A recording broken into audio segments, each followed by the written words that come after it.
때마다 저는 든든합니다. 지난번에도 말씀드렸지만은 어느 교회가 88세 되신 집사님이 성경 봉독을 하시겠습니까? 하나님의 은혜인 줄로 믿습니다. 부럽습니다. 저는 88세까지 저렇게 건강할 수 있을까 생각해 볼 때에 건강은 하나님께서 주시는 선물과 같은 것인 줄로 믿습니다. 어려움이 있지만, 몸에 약함이 있지만, 그러나 우리 주님의 강건케 하심을 우리가 기도하며 나아가야 될 줄로 믿습니다. 오늘 새벽에도 고요한 주일 새벽을 맞이할 수 있어서 감사했죠. 하지만 오늘은 이 예배에 좀 무거운 마음으로 시작할 수밖에 없음이 안타깝습니다. 지난 주 중에 도대체 나라에 어떤 일이 일어났고 이 나라가 어떻게 돌아갈 것인지, 전시나 전시에 준하는 국가 비상 상태에 내려지는 계엄령이 한밤중에 내려지고, 또 어떻게 2024년도에 이런 일이 일어날 수 있는지 마음이 답답하기만 합니다. 그래서 어제 저녁에 다른 목사님들은 어떤 설교를 할 계획일까 이런 생각을 해보았습니다. 대림절 두 번째 주간이니 대림절에 관한 설교를 하는 것이 맞다고 절기에 관한 설교를 할까? 우리의 시민권은 하늘에 있으니, 우리의 시민권이 하늘에 있다며 우리는 세상 일에는 신경 쓰지 말고 그렇게 설교를 할 것인가? 한국교회는 지난 10월 27일 강화문에 모여 큰 기도회를 가졌습니다. 동성애 문제와 차별금지법 등 200만이 모여서 기도하자고 할 때는 언제고, 위정자를 위해 기도하자는 이야기는 구름 잡는 소리를 하고 있는 것인지, 아무런 일도 없었다는 듯 평안하게 예배를 인도하는 것이 과연 맞을까? 그렇다면 목사가 시대적 감각이 없이 나는 목사니 성경만 이야기하는 것이 맞는 것일까? 지금의 이 상황은 외국의 외신들도 심히 우려하는 상황인데, 만약에 제가 성경의 이야기만 한다면 나는 아마 공감 능력이 없는 목사일 수도 있습니다. 그래서 더더욱 오늘 말씀을 시작하기가 무겁고 힘이 들고 마음이 아픕니다. 사무엘상 12장 23절에 사무엘은 이런 말을 했습니다. 기도하기를 쉬는 죄를 결탄코 범하지 않겠다고 말했죠. 정말 기도하기를 쉬는 죄가 있는 것 같습니다. 저는 오늘 무겁게 말씀을 시작하려고 합니다. 기도해야 할 사람이 있다는 것입니다. 아멘입니까? 분명히 기도해야 할 사람이 있습니다. 자신이 기도해야 할 사람인지 기도하지 않아도 될 사람인지, 나는 기도 안 해도 문제가 없는지, 이에 대하여 정확한 인식이 있어야 된다고 생각합니다. 어쩌면 사실 기도하지 않았습니다 말하는 것이, 그리고 회개하는 것이 더 정직하고 바람직한 일이 아닐까 생각됩니다. 나라와 민족을 위한 기도가 정말 그런 것 같습니다. 사람들은 왜 나라와 민족을 위해서 지속적으로 기도하지 못하는 것일까요? 이유는 눈앞에 급한 일부터 기도하기 때문이 아닐까요? 여러분, 그것은 몰라도 너무 모르는 것입니다. 여러분, 우리가 아무리 개인적으로 성공하고 잘 살게 되어도 나라가 무너지면 무슨 소용이 있겠습니까? 매일 새벽에 새벽기도 마치고 주여 삼창하는 그 시간에 간절한 마음으로 기도하지만 나라가 이렇게 세대가 나눠지고 진영으로 나눠지고 결국에는 비상계엄령이 내려지기도 하고, 이런 일을 당하고 나니 저는 생각을 해보기를, 난 그동안 너무 능력이 없는 기도만 했구나, 이런 생각이 제 마음에 드는 것입니다. 그러면서 회개가 나옵니다. 꼭 어떤 사람으로 비유한다면 힘세다고 자랑했던 삼손, 머리 깎이고 난 삼손과 같은 그런 생각을 해봅니다. 한국 교회는 그동안 현실이 힘이 있다고 깝죽되었고, 힘이 있다고 사사의 본분의 일은 하지 않고 여인의 치마 포개수만 놀아나다 결국은 머리 깎인 삼손과 같은 모습이 지금 한국 교회이고 한국 교회 성도가 아닐까 생각해 봅니다. 삼손은 태어나는 과정에서부터 성경에서 유일한 나실인의 목적으로 태어난 사람이 바로 삼손입니다. 그렇다면 그렇게 특별한 사명을 받고 태어난 사람이라면 그 사명에 합당한 삶의 이야기가 사무엘서에 나와야 되지 않겠습니까? 사사기에는 여러 명의 사사에 대해서 소개를 할 때 그중에 두 사람의 이야기가 길게 기록이 되어 있습니다. 그중 하나는 기드온이고 그중 하나가 또 바로 우리가 잘 아는 삼손이라는 사람입니다.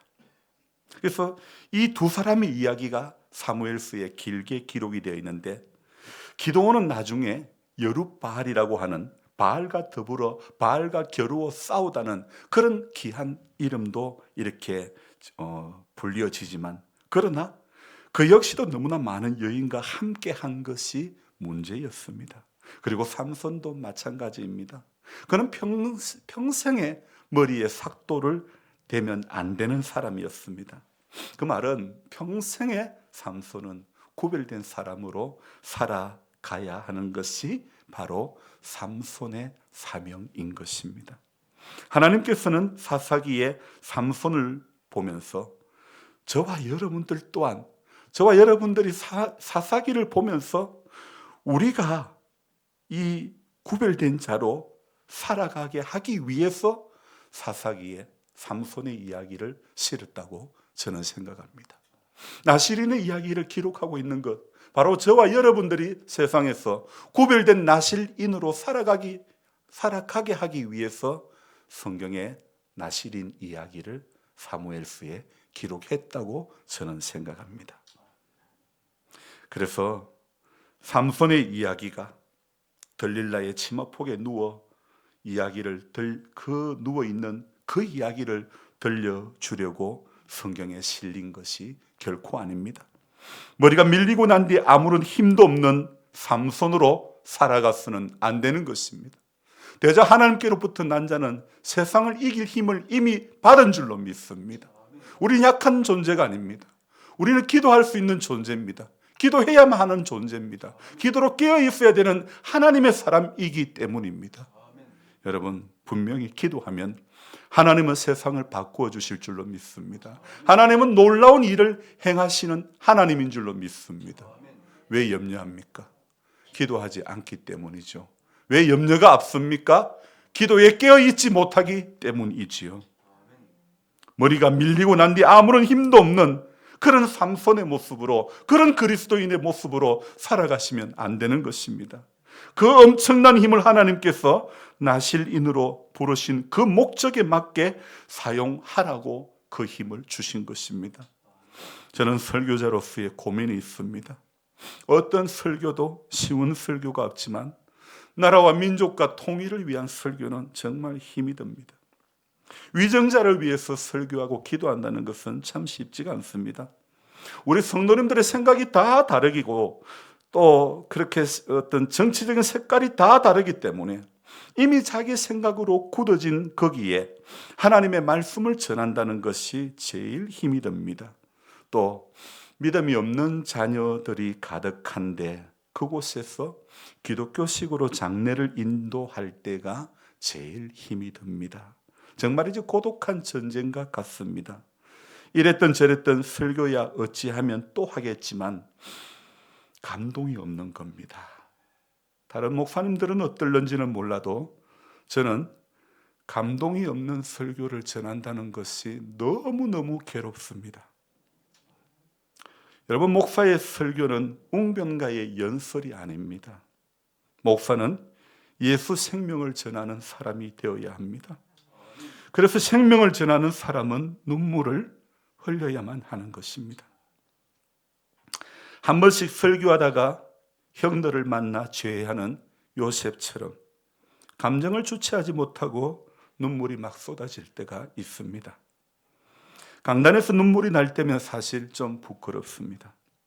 왜 나는 태연하게 감정을 살려서 잘 전하지 못하고 주체하지 못한 채 눈물만 하염없이 흘렸어야 하는 것인지, 솔직히 저는 나라를 위하여 울어본 적이 별로 없었던 것 같습니다. 눈물의 기도가 있었는가 질문해 보면 자신이 없습니다. 저는 저 자신을 위하여 울어본 적은 많습니다.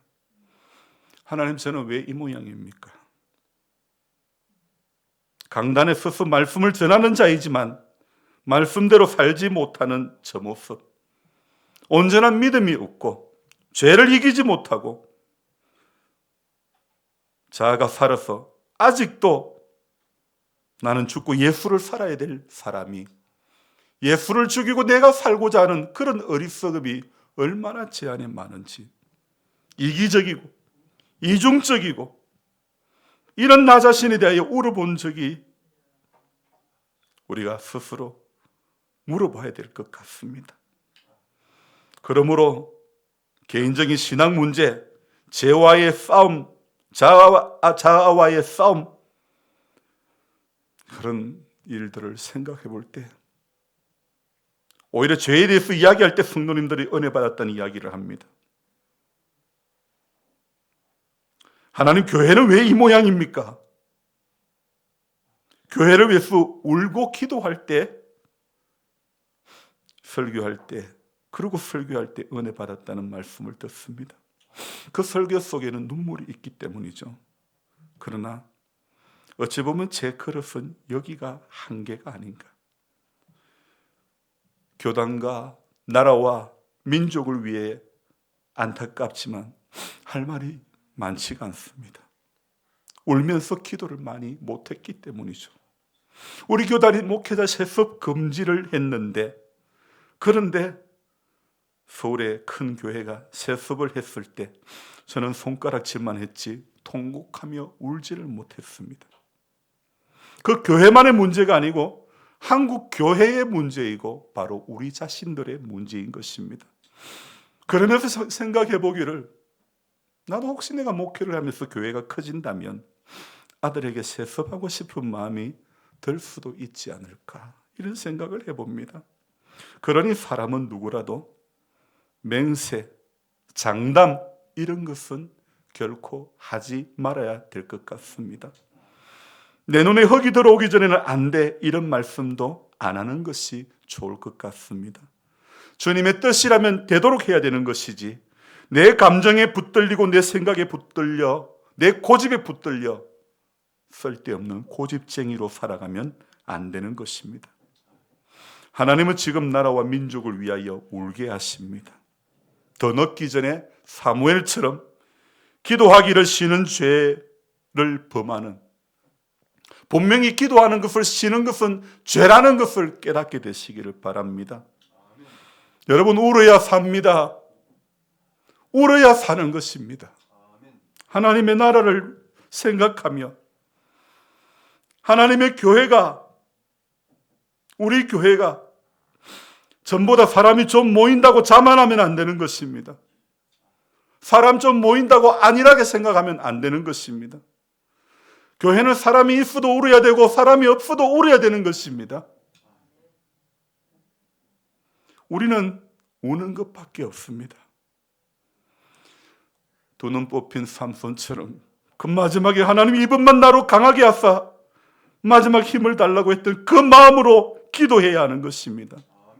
그러면 더 큰 어려움을 당하지 않게 되는 것입니다. 그리스도인의 복음이 세상의 정치 이념보다 못해서는 안 되는 것입니다. 정치적 소신에 따라 비난을 서슴지 않고 편가르게 하는 모습은 복음의 가치를 절하하는 것입니다.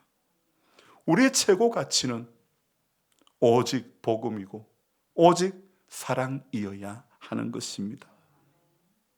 안타깝게도 찬반의 리더들이 다 신자라는 사실에 우리는 그동안 교회가 무엇을 가르쳤고 무엇을 배웠는지 자괴감을 느낄 수밖에 없습니다. 오늘 사도행전 20장 말씀을 봉독을 했죠. 오늘 제목은 고별 설교인데 제가 마지막 설교하고 딴 교회에 간다는 이야기가 아닙니다. 분위기가 너무 무거운 것 같아가지고 오늘 고별 설교를 정했는데 항상 저는 생각하기를 정하고 나면 어떤 생각이 들까요? 오늘 제목 잘 못 정했다. 이런 아쉬움이 항상 남는 거예요. 마치 중국집에 가서 짜장면 시켜놓고 짬뽕 시킬 걸 잘못했다. 꼭 이런 심정이, 꼭 이런 마음이 들 때가 너무너무 많은 거예요.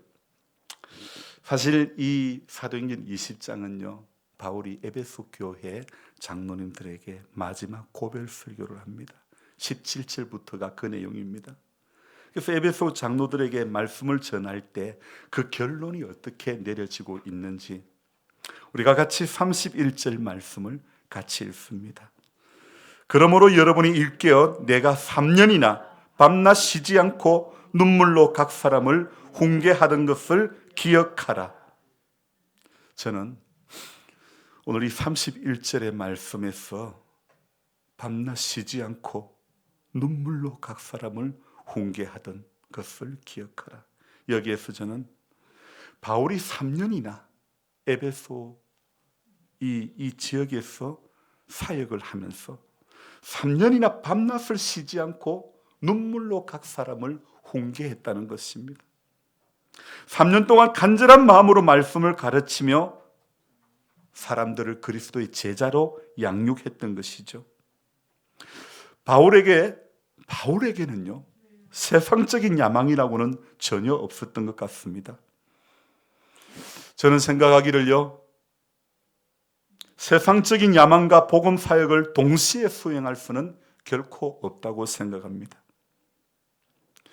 우리 그리스도인들은 눈물로 다른 사람들에게 복음을 전하는 그리스도의 대리인입니다.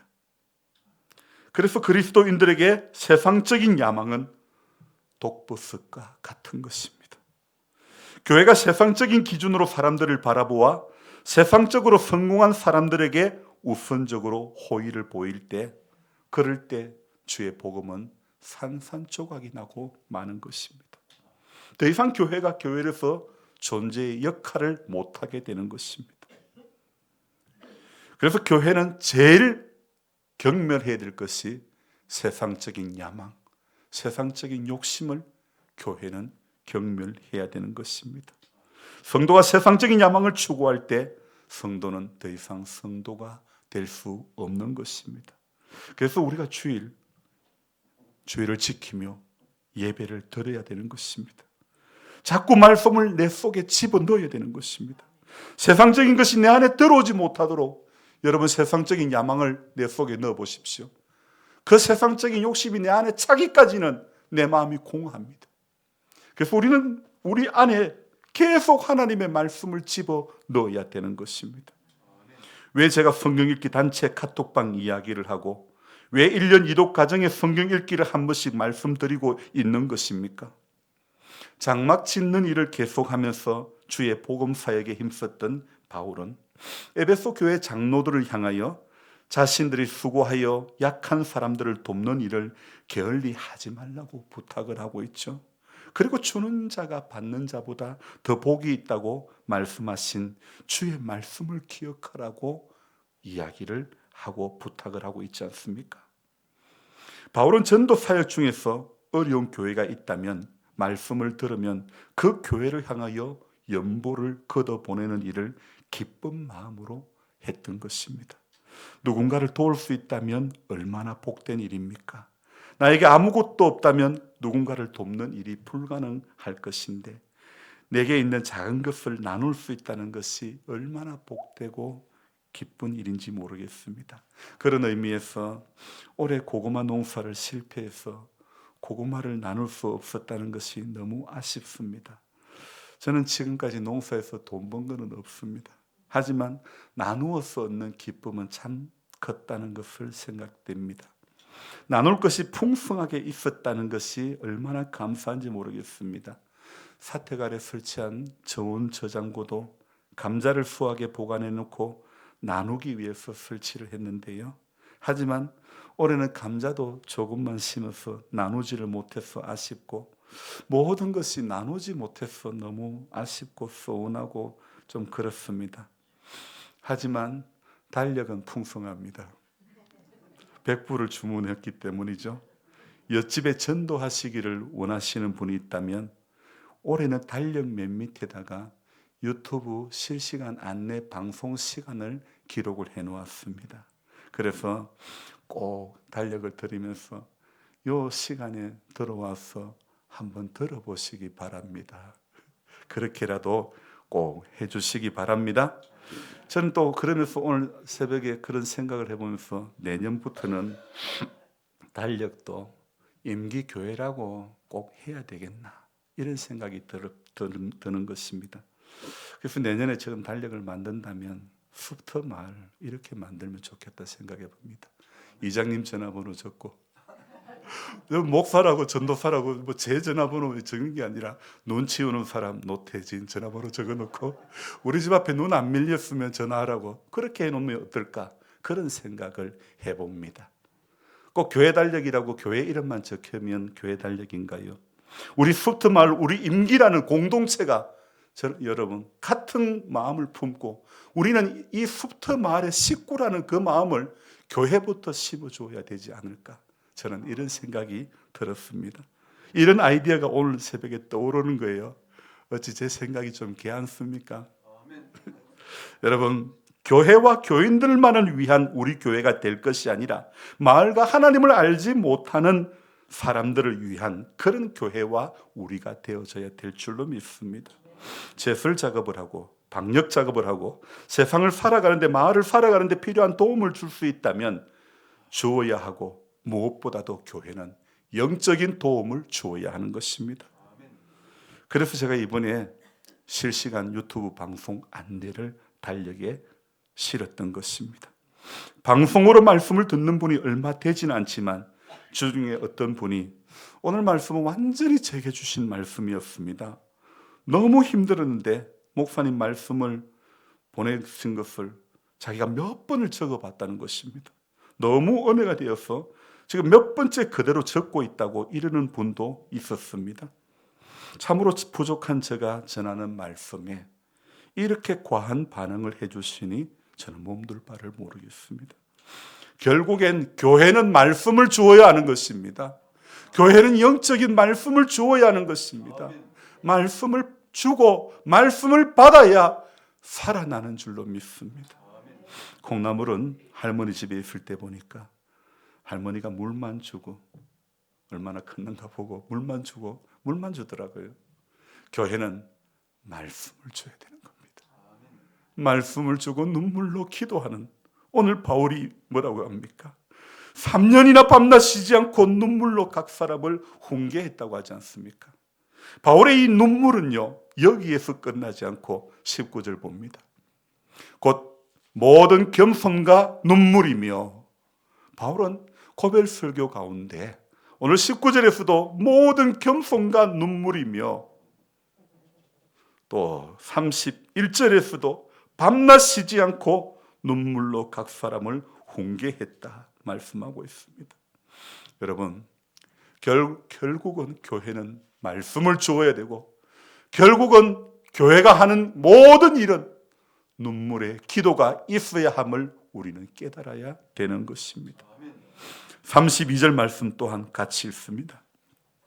지금 내가 여러분을 주와 및 그 은혜의 말씀에 부탁하노니 그 말씀이 여러분을 능히 든든히 세우사 거룩하게 하심을 입은 모든 자 가운데 기업이 있게 하시리라. 아멘. 자, 여러분, 오늘 32절에서는 바울이 마지막 에베소 장로들에게 고별 설교를 하면서 한 가지 또 이야기합니다. 어떤 이야기를 합니까? 지금 내가 여러분을 어디에 부탁합니까? 주와 및 그 은혜의 말씀에 부탁하노니. 여러분, 바울은 여러 나라 여러 도시를 다니며 복음을 전했죠.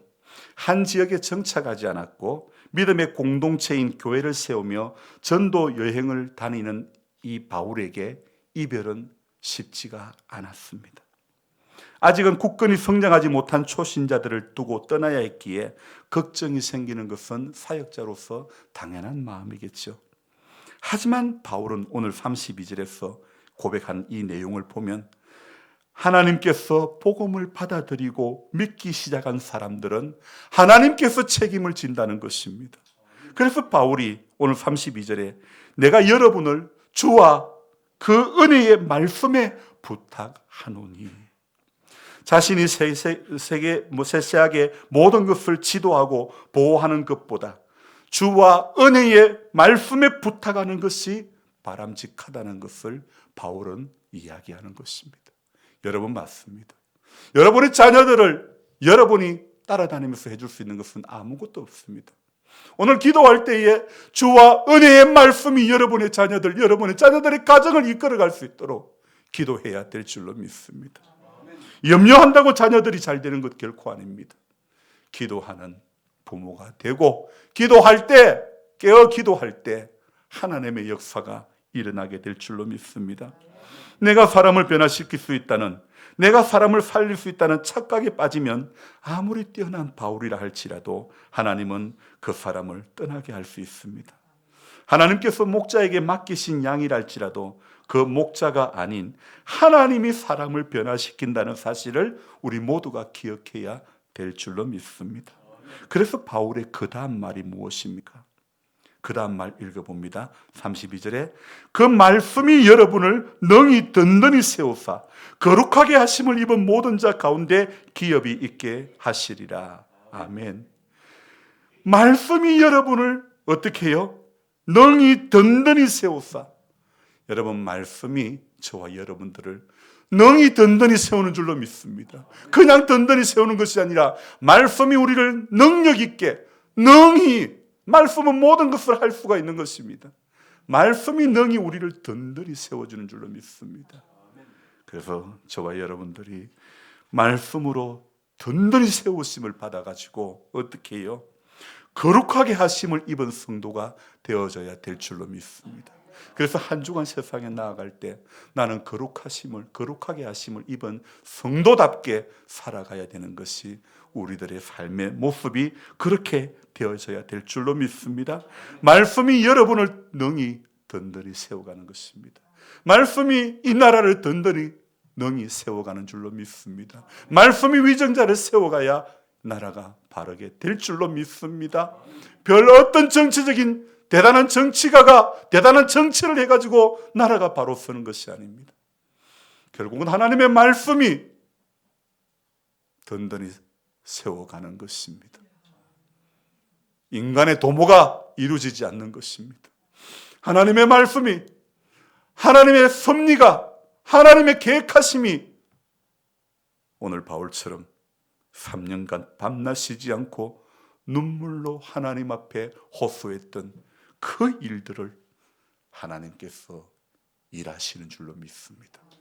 다시 기도로 회복해야 될 줄로 믿습니다. 저는 이웃교회에 우리 임기교회 성도님들이 새벽을 깨우는 성도님들이라고 자랑스럽게 생각했습니다. 우리 교회는 17명까지 새벽 기도에 참석했던 교회입니다. 하나님 앞에 깨어서 기도하고 힘을 내서 기도하고 우리가 될 이유가 있다는 것을 고백하며 울 수밖에 없는 교회와 성도가 되어져야 될 줄로 믿습니다. 그 외에는 우리에게는 다른 어떤 능력이 없습니다. 우는 것이 능력인 줄로 믿습니다. 기도에 무릎을 꿇는 것이 능력인 줄로 믿습니다. 할 수 있는 줄로 믿습니다. 다시 그렇게 기도해야 살아나는 줄로 믿습니다. 기도하겠습니다. 하나님 아버지,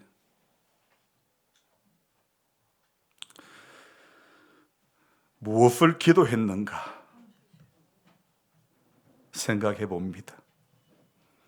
나와 가족의 안위만을 위해서, 건강을 위해서만 기도하지는 않았습니까? 정말 눈물로 기도해야 될 것이 있다는 것을 다시 한번 깨닫습니다. 하나님, 성도된 우리가 안일하게 살 수가 없습니다. 기도해야, 기도로 쉬는 죄를 범하지 않아야 되는 것입니다. 다시 하나님, 한국 교회의 자랑이 수요 기도회, 금요 기도회, 새벽 기도회, 한국 교회의 자랑이었지 않습니까? 교회는 기도의 일꾼인 권사님들이 얼마나 많았습니까? 기도했던 교회가 기도의 끈을 너무 쉽게 놓아버렸습니다. 기도를 놓아버리면 잘 될 줄 착각하고 있습니다. 기도해 놓은 것이 많기 때문에 기도를 놓아도 되는 줄 알았습니다. 그러나 당연한 것 아무것도 없었다, 모든 것이 은혜였다고 찬송을 했지만 그래도 당연한 것이 좀 있다고 생각했던 모양입니다. 그러니 기도하지 않지.